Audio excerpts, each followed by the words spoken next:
We walked across the same stage that day, same gowns, same smiles for the camera. But behind mine, there was something colder. My parents had paid every cent of my sister's tuition while I'd worked nights just to keep up. When I once asked why my mother said she deserved it, but you didn't, I never forgot those words. They came to our graduation anyway, sitting in the front row like proud parents. But when the dean called my name and the crowd began to cheer, their faces turned pale. That moment didn't come from luck, it came from years of silence.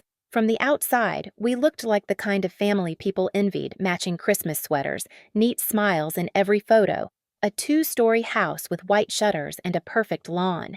But if you looked closely, you'd see it. The way my mother's hand lingered on Hannah's shoulder in pictures, but never on mine. The way my father's eyes softened only when she spoke. We were twins, born 4 minutes apart. 4 minutes. Yet somehow, those minutes turned into miles. When I fell and scraped my knee as a kid, Mom pressed a napkin into my hand and said, "You're strong, Camilla. You'll be fine." When Hannah so much as sniffled, she dropped everything, cooing, "Oh, my poor baby." It didn't stop as we got older. On birthdays, Hannah got a new bike. I got her old one spray-painted silver like a cover-up. When she forgot her homework, Mom wrote a note to excuse her. When I forgot mine, I got a lecture about responsibility. Little things. Tiny cuts that added up until I learned not to expect a bandage. By high school, I'd stopped competing. I studied quietly, worked part-time at a cafe, and saved every dollar. Hannah spent weekends at malls holding up dresses she knew I couldn't afford, smiling like it wasn't cruel. I kept telling myself it didn't matter, that being self-sufficient was a kind of pride. Then came senior year. Both of us applied to the same college, same major, accounting. The day the acceptance letters arrived, we screamed together in the kitchen. For a second, it almost felt equal again. Then I overheard my parents that night. I was coming down the stairs when I heard Mom say, "We'll pay Hannah's tuition in full. Camilla's clever, she'll figure something out. She always does." My stomach dropped. I remember gripping the railing, my hand shaking, listening as Dad agreed. "She's independent. She doesn't need as much help." Those words were supposed to sound like a compliment, but they landed like a sentence. I didn't confront them. What could I even say? That I was tired of being the strong one, that I wanted to be taken care of just once. Instead, I packed my bags quietly that August and promised myself one thing: I would never ask them for money. College split our lives in two. Hannah got a bright dorm room on campus. I rented a small space off campus, the kind where you can hear pipes groan when the heat turns on. She called home to ask for money for books. I picked up extra shifts at the library to afford mine. On weekends, she went to parties. I went to work. Sometimes I'd pass her on campus laughing with friends, sunlight hitting her hair just right. She'd wave, say, "You look tired, Cam. Maybe you should manage your time better." I'd smile back and keep walking, pretending her words didn't sting. What she didn't know was that every hour I worked, every sacrifice I made, was slowly building towards something neither of them could see coming. College didn't change the pattern, it only magnified it. Hannah moved through campus like she owned the place, always surrounded by people, always laughing. She joined a sorority, bought new clothes, and talked about weekend getaways. Her money came from home weekly deposits my parents called support. My support came from the night shift at the library. I shelved books until midnight, my hands cracked from cleaning chemicals, my eyes burning from studying afterward. When other students slept, I typed papers under fluorescent lights that hummed too loud. Every morning, I passed Hannah's dorm on my way to work. Her window was often lit, music drifting out, the sound of girls singing along to songs about freedom. I wondered if she ever thought about me down the street, counting every dollar. We saw each other sometimes at the dining hall. She'd sit across from me, a little too polished, a little too comfortable. "You look exhausted," she said once, tilting her head. "You should manage your time better instead of running around everywhere." She meant well, or at least she thought she did. I just smiled. "Maybe you're right," I said, and finished my coffee in silence. The breaking point came a few months later. Tuition deadlines loomed, and I was short on payments. I called home not to ask for money, but to check if there was anything they could help with, even a loan I'd pay back. My mother answered. I could hear the TV in the background, the sound of laughter. "Mom!" I began carefully. "I was wondering if maybe you and Dad could help me cover part of the tuition this semester." Just a bit. I'll pay it back. There was a pause long enough to make my throat tighten. Then her voice calm and firm. Camila, we already paid for Hannah. She deserved it. But you didn't. For a moment, everything went silent, the TV. My thoughts, even my heartbeat. I stood there, gripping the phone so tightly my knuckles whitened. I didn't deserve it, I repeated more to myself than to her. You're strong, she continued like she was explaining something obvious. You'll figure it out. You always do. And then the line went dead. I stared at my reflection in the dorm window. The girl looking back wasn't crying. Her eyes were dry, but something behind them shifted like a door closing quietly. I thought of all the nights I'd stayed up working, of the childhood moments I'd swallowed whole, of how easily they'd erased me from their sense of pride. That sentence didn't break me, it built me. That night, I walked to the library early. I organized the shelves, wiped the tables, and made a silent promise. If they believed I didn't deserve their help, fine. I'd prove that I didn't need it. I'd make them remember my name in a way they couldn't ignore. By the time dawn broke and the first students trickled in, I'd already mapped out everything: scholarships, internships, any door I could knock on. I was done waiting for approval.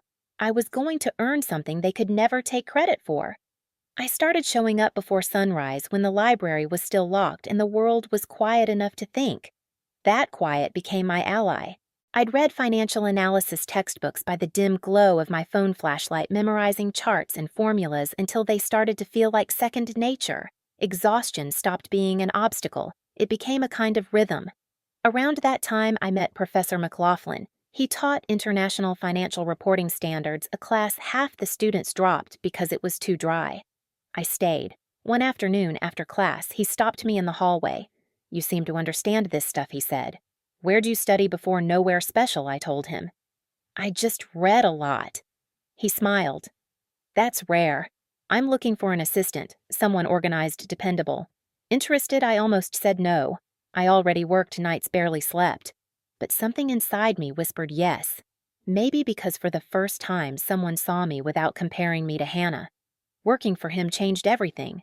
He treated me like a colleague, not a kid. I helped grade quizzes, built spreadsheets, even corrected a few of his slides. He noticed. You've got discipline, he said once. Keep going. It'll pay off. I didn't realize how literal that would be until the email arrived. Subject: Benjamin Ford National Scholarship. I opened it, half expecting spam. But the sender was official, the seal shining in the corner. The message read, "We invite you to formally apply. Your professor's preliminary nomination impressed our committee." My heart stopped. Professor McLaughlin must have sent my work himself without telling me, just to give me a shot. For a second, I just stared at the screen, trembling. Then I laughed. It wasn't the loud kind. It was quiet, shaky, almost disbelieving. After all the years of being invisible, someone had seen me enough to bet on me. I didn't tell my parents. I didn't even tell Hannah. I'd learned that my good news was safest kept in silence. Every evening after work, I drafted essays, refined resumes, and begged the printer to cooperate as I prepared submission packets. McLaughlin reviewed every line, pointing out where I could sharpen my arguments. Some nights, the stress hit hard. I'd think about Mom's voice. She deserved it. You didn't. It would echo in my head until it became fuel. When the results came 3 months later, I didn't scream. I just sat on my dorm bed, the letter trembling in my hands. Congratulations, you are one of 5 national recipients. I whispered it out loud. Once. Twice. Then I exhaled slow and steady. I'd done it. No loans, no handouts, no shortcuts. Later that evening, I called home, not out of spite, but habit. Mom, I said I got selected for a national scholarship. It's kind of a big deal. Her response was a lukewarm, "That's good, dear. Hannah just got invited to her professor's garden party, so she's excited too." I bit my lip and nodded, even though she couldn't see me. Yeah, we're both doing great then. When the call ended, I realized something had changed.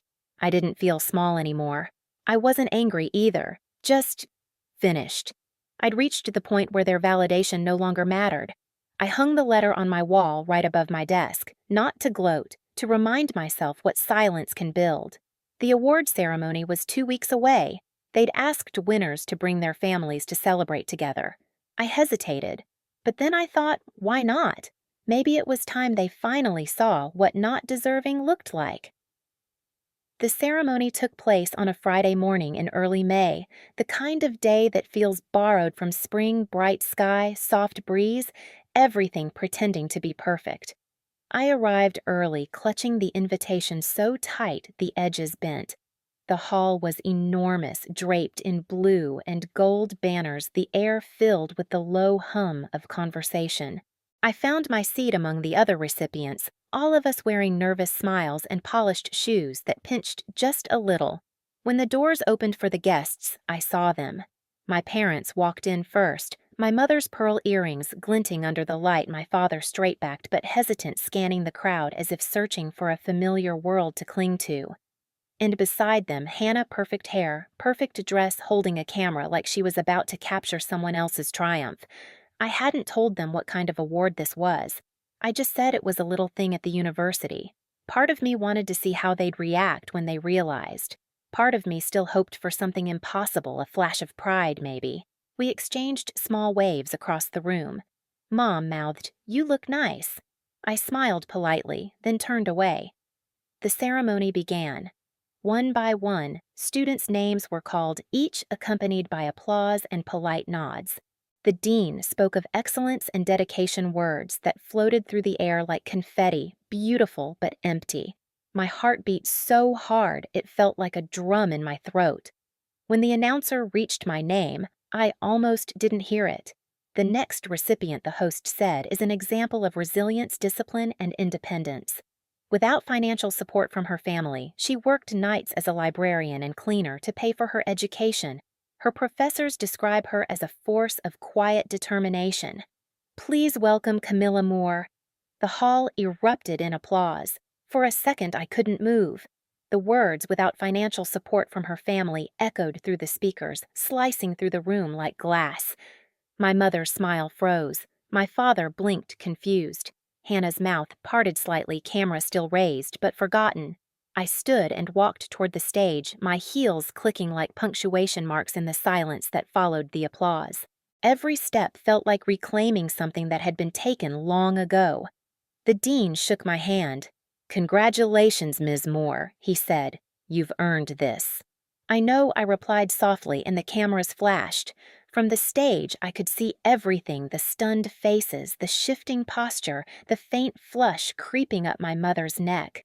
She looked like someone realizing the story she'd told herself for years was no longer true. When the ceremony ended, people swarmed around me. Professors, strangers, recruiters, all offering congratulations and business cards. I smiled, shook hands, thanked them. In the corner of my vision, I saw my family waiting. I took my time walking over. Mom was the first to speak. "Camilla, honey."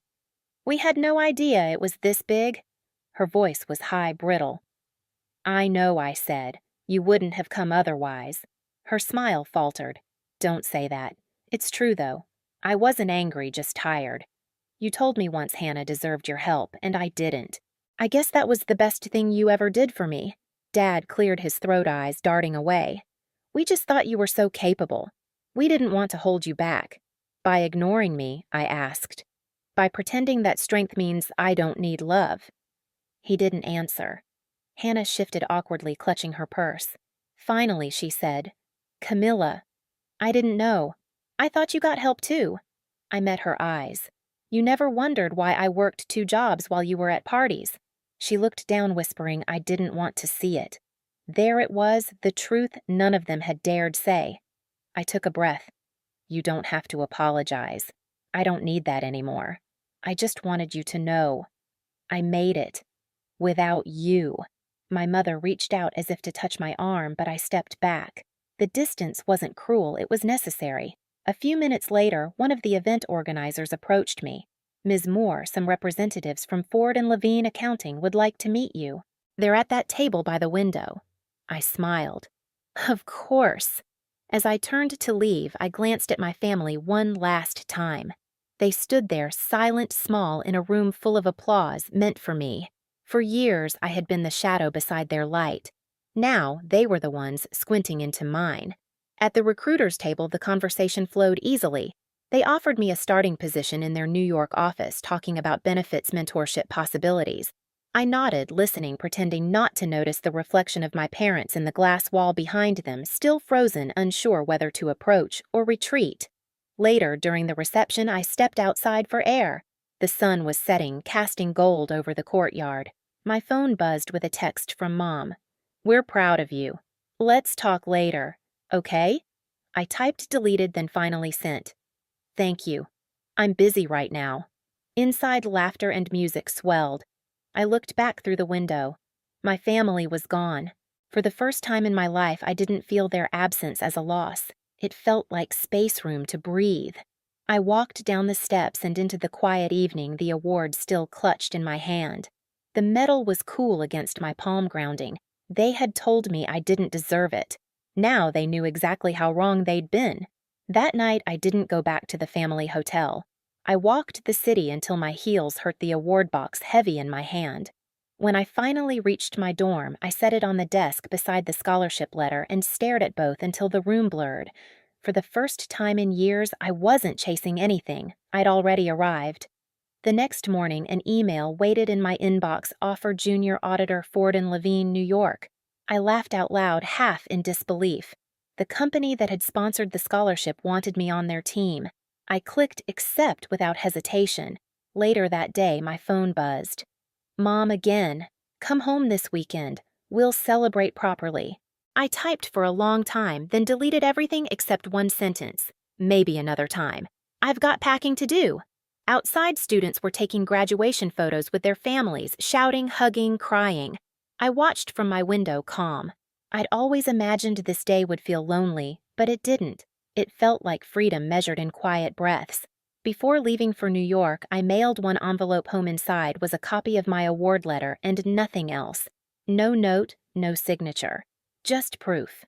When the train pulled out the city shrinking behind me, I thought about all the times I'd begged for their approval, how it had kept me small. Now, every mile between us felt like oxygen. I wasn't running from them anymore. I was running toward myself. The first night in New York, I stood on the balcony of my tiny apartment, city lights, flickering like 1,000 quiet affirmations. Down below, taxis moved in steady lines, each one a reminder that motion meant life.